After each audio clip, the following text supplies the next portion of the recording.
Un pasteur vous répond, le podcast où Florent Varac répond à vos questions, envoyez à contact@toutpoursagloire.com.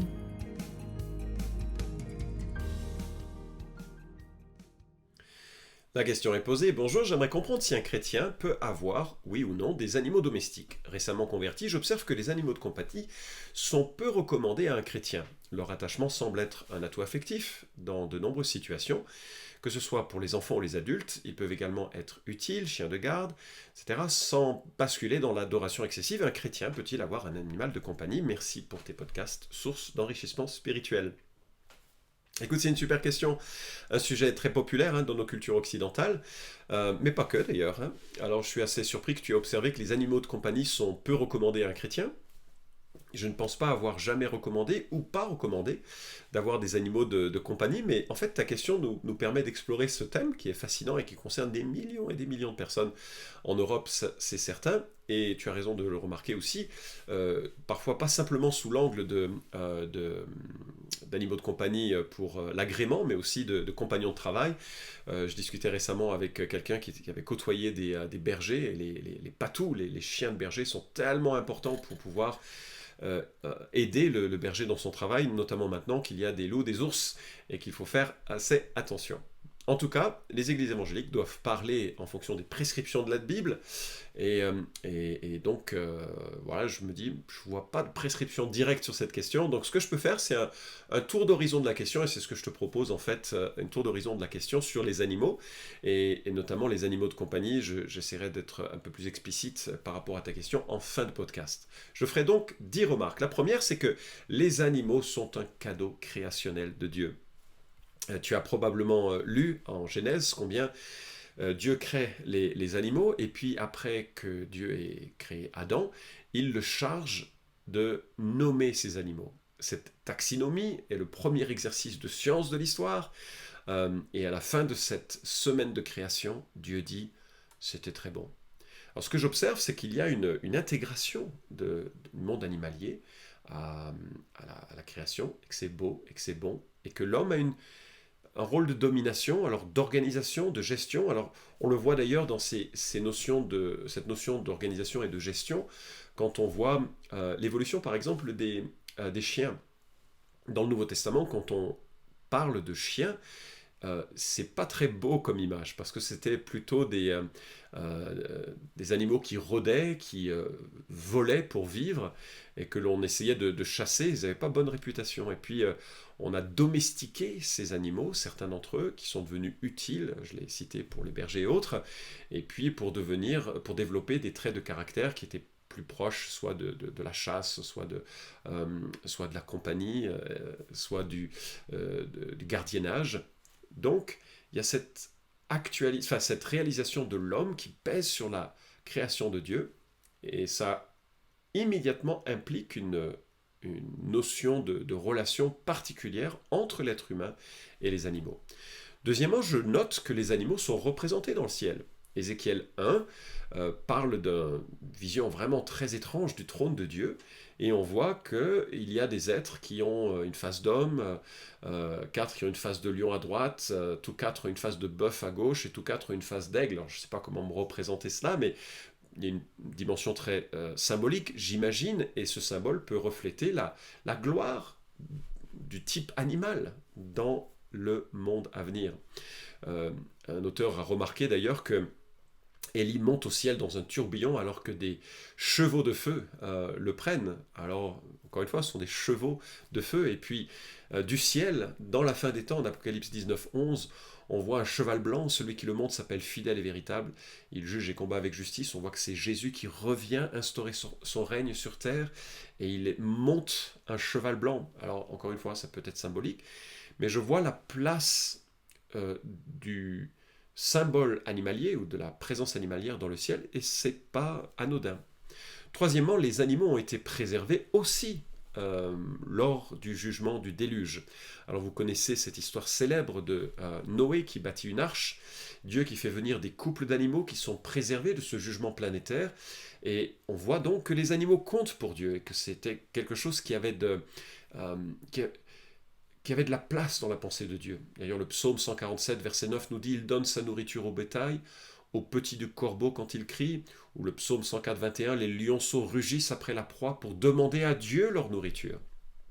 Et d'ailleurs, le livre de Jonas se termine de façon magnifique à ce sujet. On voit Dieu qui parle à Jonas, qui est dépité que Dieu n'ait pas euh, détruit la ville de Ninive. C'était un peu son désir, puis que Dieu n'ait pas préservé ce ricin qui lui donnait un petit peu d'ombre. On voit un homme amer.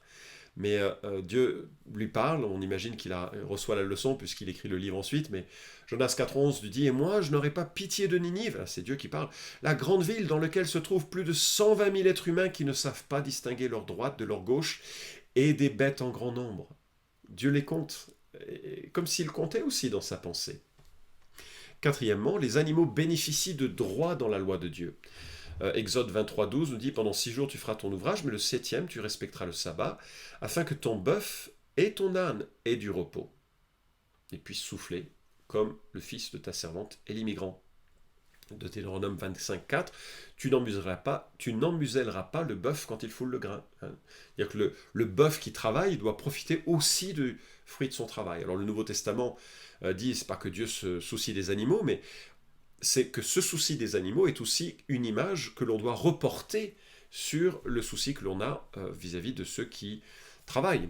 Et donc on doit prendre soin des gens qui bossent et leur donner un salaire juste. Cinquièmement, les animaux feront partie de la création future. Ésaïe 65, 25 dit « Le loup et l'agneau auront un même pâturage. Le lion, comme le bœuf, mangera de la paille.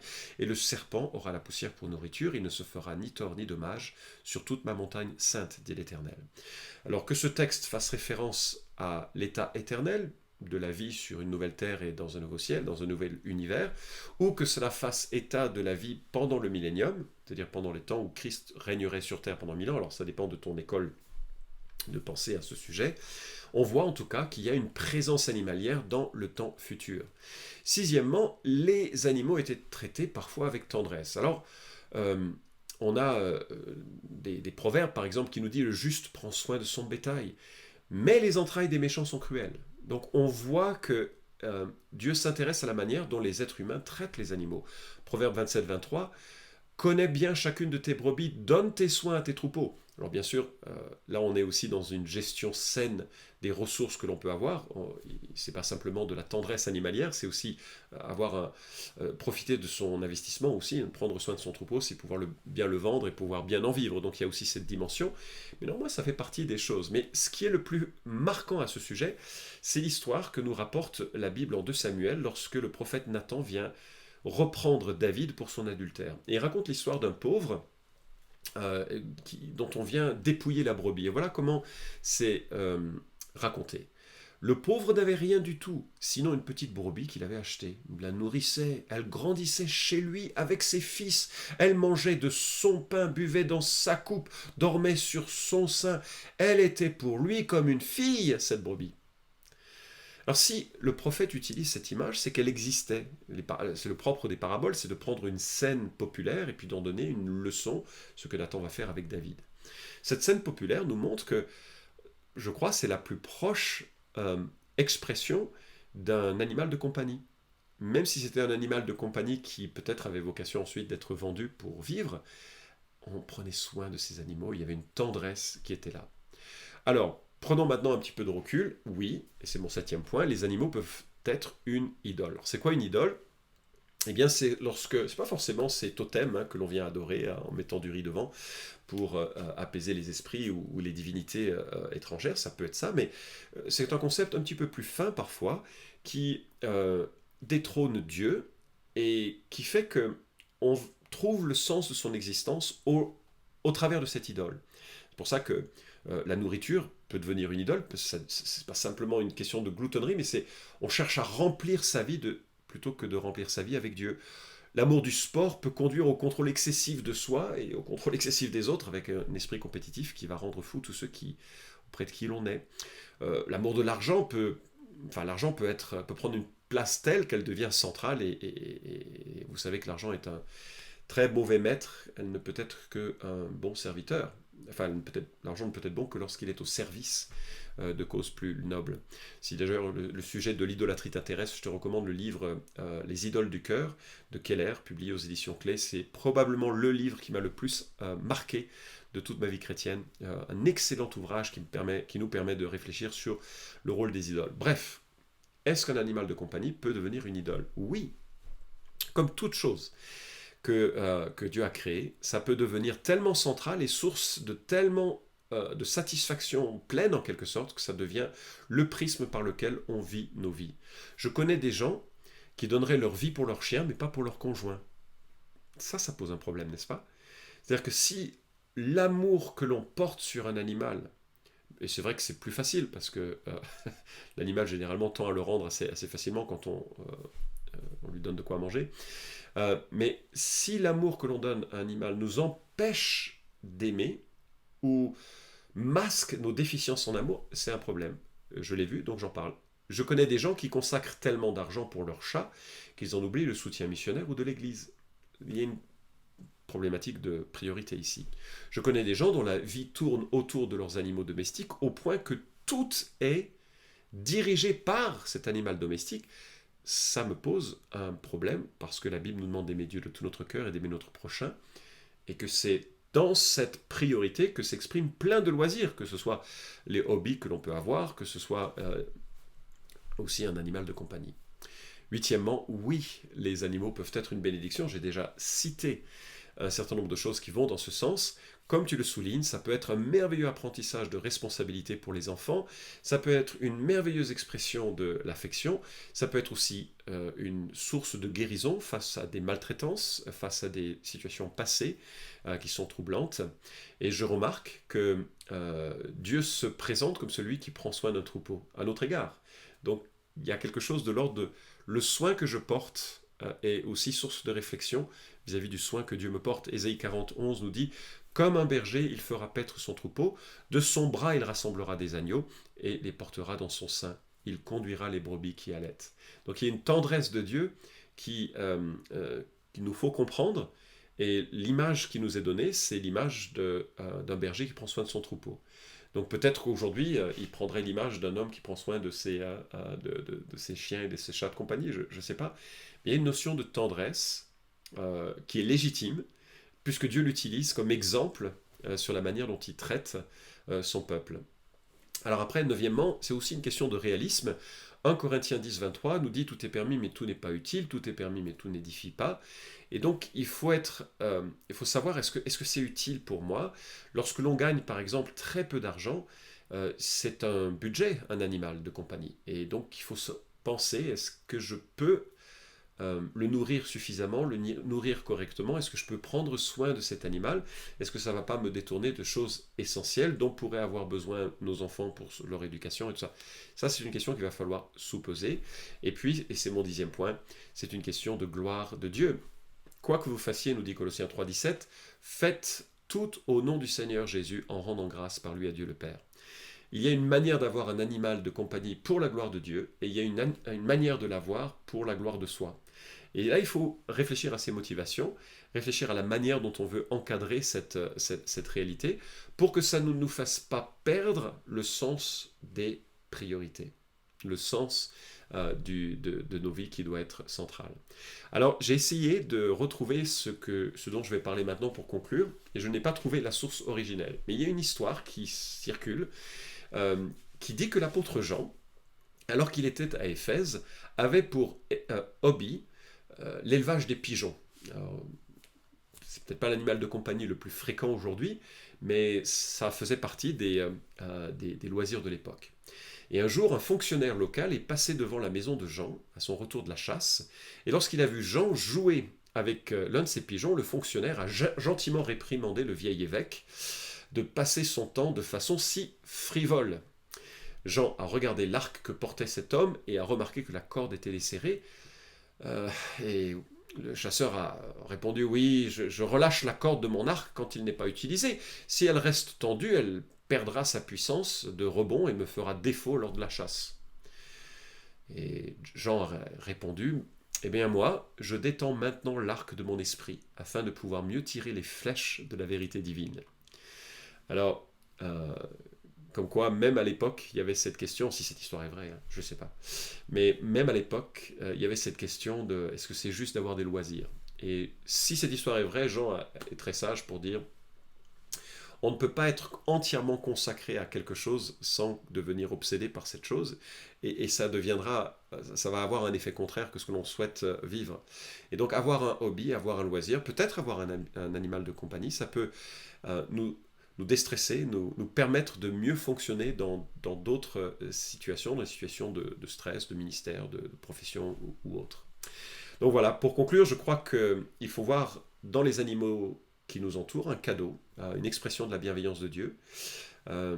Cet amour d'un animal domestiqué est le reflet, très pâle mais néanmoins réel, de l'amour de Dieu. Dieu le fait pour qu'on puisse percevoir aussi par cette grâce commune la beauté de son amour. Alors, en même temps, ça servirait à rien de connaître tout l'amour des animaux de compagnie et de louper l'amour de Christ. Et l'amour de Christ s'est exprimé à un niveau qui est hallucinant. La Bible dit qu'il est devenu l'agneau de Dieu qui ôte les péchés du monde. Alors déjà, l'agneau, c'est l'animal, si tu as suivi le podcast, c'est l'animal un peu chouchou, favori de la Bible, Ancien comme Nouveau Testament. C'est un animal attachant. Et Jésus devient agneau avec toute la proximité affective que cela évoque, mais un agneau sacrificiel. Et il vient parce que Dieu est en colère contre nos péchés, et Dieu accepte d'effacer nos péchés à condition qu'il y ait un mal qui soit géré, puni. Et Dieu prend sur lui ce mal. Lorsque Jésus, agneau de Dieu, meurt à la croix, il reçoit la pleine punition de nos fautes.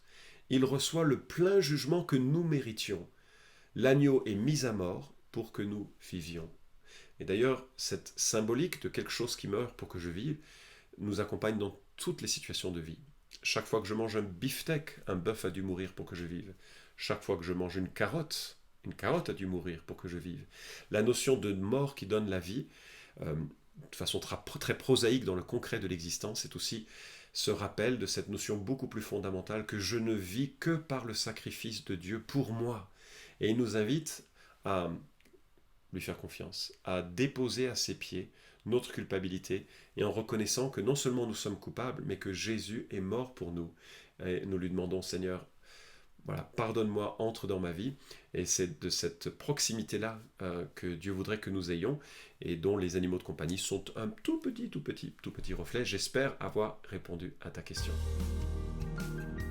Vous pouvez suivre cette chronique hebdomadaire Un pasteur vous répond sur SoundCloud, iTunes et Stitcher. Retrouvez les questions déjà traitées sur toutpoursagloire.com. Si vous aimez ce podcast, merci de le partager sur les réseaux sociaux et de laisser une note sur iTunes. À la semaine prochaine!